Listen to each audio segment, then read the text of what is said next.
ఎడారిలో సెలయేర్లు. జూలై 5వ తారీఖు. దానిని ఆకర్షించి అరణ్యంలోనికి కొనిపోయి దానికి ద్రాక్ష చెట్లనెత్తును. హోషియా గ్రంథము 2వ అధ్యాయము 14-15 వచనాలు. ద్రాక్ష తోటలు అరణ్యంలో విస్తరించడం వింత కదూ.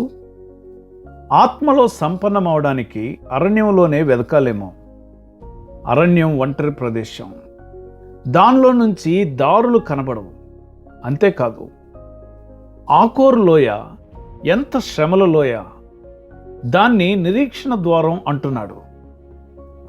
అప్పుడు ఆమె తన యవ్వన కాలంలో లాగా పాటలు పాడుతుందంట. అవును, అరణ్యపు అనుభవం మనకెంత అవసరమో దేవునికి తెలుసు.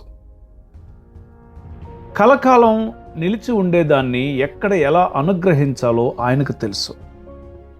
ఆత్మ విగ్రహారాధనలో మునిగి తిరుగుబాటు స్వభావంతో దేవుణ్ణి మరిచిపోయింది.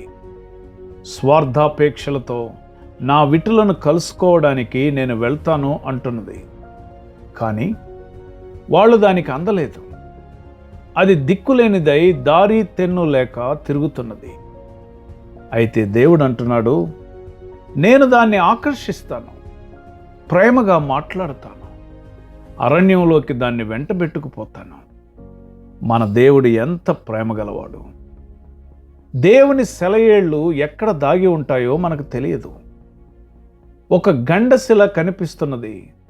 గొప్ప నీటి బుగ్గకు అది జన్మస్థానమని మనం పసిగట్టలేము. గరుకుగా ఉండే ప్రాంతాలు చూస్తాం, అక్కడ జలఊట ఉన్నదని మనకు తెలియదు. దేవుడు కఠినమైన ప్రదేశాల్లోకి మనల్ని తీసుకువెళ్ళాడు. అక్కడికి చేరాక మనం గమనిస్తాం, అది సతతం ఊరే నీటి ఊటలున్న ప్రాంతమని.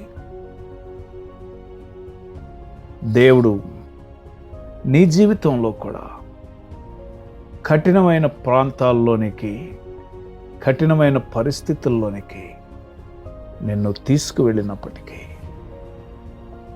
నీ కొరకు ఎల్లప్పుడూ ఊరేటువంటి నీటి బుగ్గలను ప్రభువు అక్కడ దాచి ఉంచి నీకిస్తాడని నమ్మి వాటిని స్వతంత్రించుకునే కృప పరిశుద్ధాత్మ దేవుడు నీకు అనుగ్రహించునుగాక. ఆమెన్.